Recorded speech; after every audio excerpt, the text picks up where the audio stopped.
क्योंकि आप ही के माध्यम से जो है जो हम युवाओं की, आमजन की और सभी लोगों की जो आवाज़ पहुंच पाती है। ऐसे में प्रेस कॉन्फ्रेंस रखी थी केवल क्राइम और पेपर लीक को लेकर मैंने, और उस वक्त जब पेपर लीक और क्राइम वाली प्रेस कॉन्फ्रेंस रखी थी, हमने एक ही बात कही थी कि आप दिनेश अहमद जी जो हैं उनको आप चार्ज दे दीजिए क्राइम का, और उसके बाद जो है 4 या 5 दिन बाद जो है दिनेश अहमद जी को चार्ज दिया गया क्राइम एडीजी का। और जैसे ही उनको चार्ज दिया गया, आप देखिए लॉरेंस बिश्नोई को भी लेकर आ गए राजस्थान अभी, और साथ में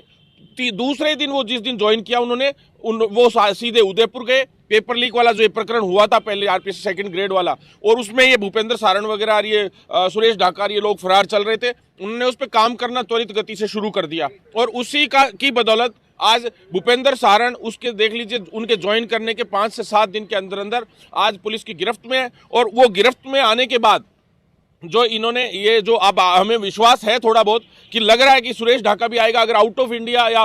दूसरे देशों में, ऐसे देशों में जहाँ पे से संधि नहीं है देश की, हमारे देश की, कि भाई अपराधियों को लाने ले जाने के हिसाब से, तो वो दिक्कत आए तो पता नहीं, बाकी विश्वास है कि भाई जल्द ही पकड़ कर लाएंगे। लेकिन भूपेंद्र सारण को गिरफ्तार तो कर लिया गया है, अब सरकार अपनी पीठ थपथपाएगी, लेकिन भूपेंद्र सारण जिन जिन जगहों पर रहा, उदयपुर, अजमेर, भीलवाड़ा, ये कह सकते हैं कि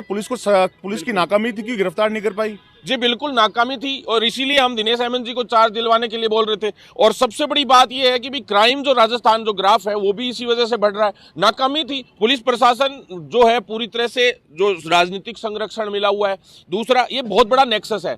पुलिस की नाकामी भी नहीं कह सकते, एक बड़ा नेक्सस है जिसमें बड़ी बड़ी गैंग्स काम कर रही है। फिर पेपर माफिया भी उन्हीं से जुड़े हुए हैं, जो गैंगवार हो रहे हैं इन्हीं गैंग्स से, बड़ी बड़ी गैंग्स से पेपर माफिया भी जुड़ा हुआ है, राजनीतिक संरक्षण भी जुड़ा हुआ है, बिजनेसमैन भी जुड़े हुए हैं, साथ में ब्यूरोक्रेसी के भी कई उच्च अधिकारी जुड़े हुए हैं। ऐसे में जो है फिर ऊपर से जैसे सरकार खुद ही पूरे उसमें इन्वॉल्व रहती है, तो आंदोलन होते हैं तो उन आंदोलनों में भी इन्हीं के लोग उन आंदोलनों को हाइप करवाते हैं और फिर धीरे धीरे उसको ठंडा कर देते हैं। तो इसी तरीके से मतलब सारे सिस्टम को चलाया जा रहा था, और इस सारे सिस्टम का बढ़िया तरीके से खुलासा भी करेंगे, और बड़े स्तर पे इसके खिलाफ हमने मोर्चा खोला है, इसीलिए हमने प्रेस कॉन्फ्रेंस की थी। और जो है पीठ थपथपाने की कोई बात नहीं है, इतने महीने हो गए, इतना समय हो गया, अब आप भूपेंद्र सारण को पकड़ के लाए हो, ये कोई बड़ी बात नहीं है। भूपेंद्र सारण पकड़ लिया तो कोई ये नहीं है कि पूरा पेपर लीक माफिया पकड़ा गया, एक छोटा सा प्यादा है भूपेंद्र सारण, तो ये तो बहुत बड़ा मामला है। और इसके पूरे की खुलासा करने के लिए अभी दिनेश अहमद जी ने जैसे एसीबी में रहते हुए काम किया कि भी एक महीने में बहुत सारे लोगों को भ्रष्टाचार में गिरफ्तार किया, और बहुत बड़ी गिरफ्तारियां हुई, बहुत ज्यादा इस बड़े स्तर पे भ्रष्टाचार पे रोकथाम लगाने की भी कोशिश हुई, लोग पैसा लेने से डरने लग गए।